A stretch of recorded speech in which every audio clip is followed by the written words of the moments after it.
और इस वक्त सीधी तस्वीरें आप देख रहे हैं दिल्ली मुख्यालय से, जहां पर बीजेपी प्रवक्ता संदीप महापात्रा पत्रकारों से बातचीत कर रहे हैं। क्वालिफिकेशन का मसला सामने आया है, उसमें मोटे तौर से अगर हम देखें तो संवैधानिक रूप से महामहिम राष्ट्रपति के ऑफिस और इलेक्शन कमीशन इस पर संज्ञान ले रही है। स्वाभाविक रूप से इंतजार करना चाहिए था, इसको एक कानूनी दृष्टिकोण से देखने की कोशिश करनी चाहिए थी, मगर बजाय ये करते हुए अरविंद केजरीवाल जी ने जिस प्रकार से इसे एक राजनैतिक युद्ध में बदलने की कोशिश की है, यह कहीं ना कहीं अरविंद केजरीवाल जी के बौखलाहट को दिखाती है और यह दिखाती है कि अरविंद केजरीवाल जी कहीं ना कहीं पकड़े गए हैं और ये जानते हैं कि गलती मैंने की है। अगर इस पूरे प्रक्रिया को हम देखें और इसको एक लाइन में कहने की कोशिश करें तो मैं इसे अंग्रेजी में कहूंगा, this is a classic case of crash landing of उड़ता ambition of Aam Aadmi party. आपने 21 पार्लियामेंट्री सेक्रेटरी बनाई, क्या इस प्रकार का कोई कानून दिल्ली के प्रावधानों में था?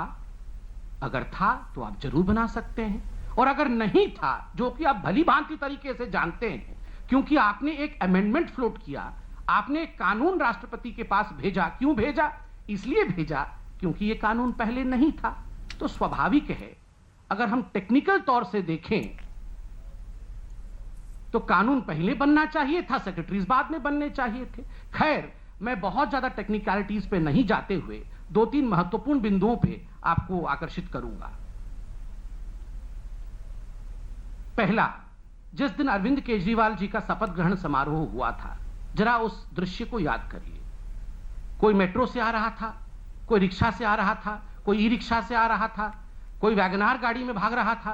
तो सब अलग अलग यंत्रों में और गाड़ियों में आ रहे थे और यह दिखाने की कोशिश कर रहे थे कि देखिए, ना तो हमें सुरक्षा की जरूरत है और ना हमें गाड़ियों और कारों की आवश्यकता है। हम जनता के सेवक हैं और हम साधारण तरीके से जनता के लिए काम करेंगे। मगर आज सुबेरे से अरविंद केजरीवाल क्या बोल रहे हैं?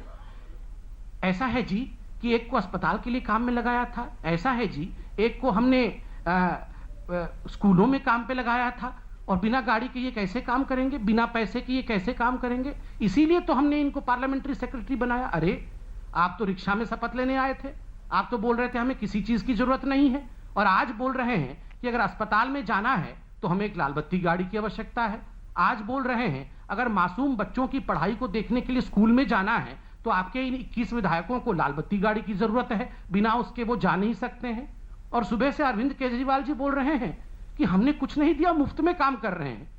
कैसे मुफ्त में काम कर रहे हैं? 400% जो हाइक हुआ था सैलरी का, ये इन्हीं विधायकों का हुआ था, अगर मेरी नॉलेज ठीक है तो इन्हीं की तनख्वाह बढ़ाई गई थी 400%।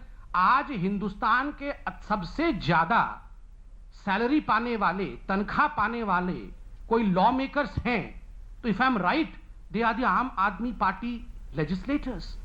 ये जो विधायक आम आदमी पार्टी के हैं, ये सबसे ज्यादा तनख्वाह लेते हैं किसी भी राज्य के लॉ मेकर।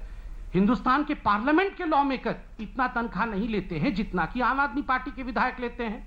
फिर अगर ये अस्पताल जाएंगे, ये इतनी तनख्वाह लेंगे, 4 लाख रुपए की, 3 लाख रुपए की, जो भी इनकी तनख्वाह बनती है। उसके बाद अगर ये गलती से किसी अस्पताल में विजिट करने जाएंगे तो इनको एक्स्ट्रा रेन्यूमरेशन चाहिए, लाल बत्ती गाड़ी चाहिए, अलग से कमरा और घर चाहिए। ये सेवा है? मैं अरविंद केजरीवाल जी से पूछता हूं, अरविंद जी, ये सेवा है या मेवा है, ये आप बताइए। एक साधारण व्यक्ति भी कह देगा ये मेवा की चाहत है, सेवा नहीं है। आपने सेवा की दिखावट की, रिक्शा, मेट्रो, ई रिक्शा में घूमकर, वो एक दिन का आपने दिखावट किया, और जो असलियत है वो हिंदुस्तान के सामने हर दिन परत दर परत खुलता रहा। पहले 400% की आपकी तनख्वाह की जो बढ़ोतरी थी वो, और उसके बाद आज आप कह रहे हैं कि मेरा अगर विधायक थोड़ा सा भी अपने विधानसभा के बाहर काम करेगा तो उसके लिए भैया लाल बत्ती गाड़ी चाहिए, उसके बिना तो वो हिलेगा भी नहीं। अगर थोड़ा सा भी मासूम बच्चों को हाथ पकड़ा के अ आ ई सिखा देगा तो उसके लिए भैया 1 लाख की तनख्वाह दो, बगैर उसके तो हम काम नहीं करेंगे, हम तो बाहर भी नहीं जाएंगे। ये आम आदमी पार्टी की सरकार है। और देखिए, हमारे संविधान ने कुछ कानून बनाए हैं, हमारे संविधान में कुछ प्रावधान है। हम में से प्रत्येक व्यक्ति को, चाहे वो सिटीजन हो, नागरिक हो, या चाहे वो विधायक या सांसद हो, चाहे वो मंत्री हो, प्रधानमंत्री हो या राष्ट्रपति हो, सभी को इस कॉन्स्टिट्यूशन अर्थात संविधान जिसको मोदी जी कहते हैं, इससे बड़ा कुछ नहीं है। संविधान से बड़ा कुछ नहीं है। संविधान के दायरे में ही सब कुछ करना पड़ेगा। बार बार अरविंद केजरीवाल इस संविधान के दायरे से बाहर जाकर क्या सिद्ध करना चाहते हैं? अगर दिल्ली के कानून में कुछ प्रावधान है कि आप इस प्रकार के पार्लियामेंट्री सेक्रेटरी बनाएंगे तो वो ऑफिस ऑफ प्रॉफिट कहलाएगा, जो कि डिस्क्वालिफिकेशन तक ले जा सकता है। तो आप इसको क्यों तोड़ना चाहते हैं? आप इसको तोड़ते भी हैं और जब पकड़े जाते हैं तो एक राजनीतिक युद्ध शुरू कर देते हैं।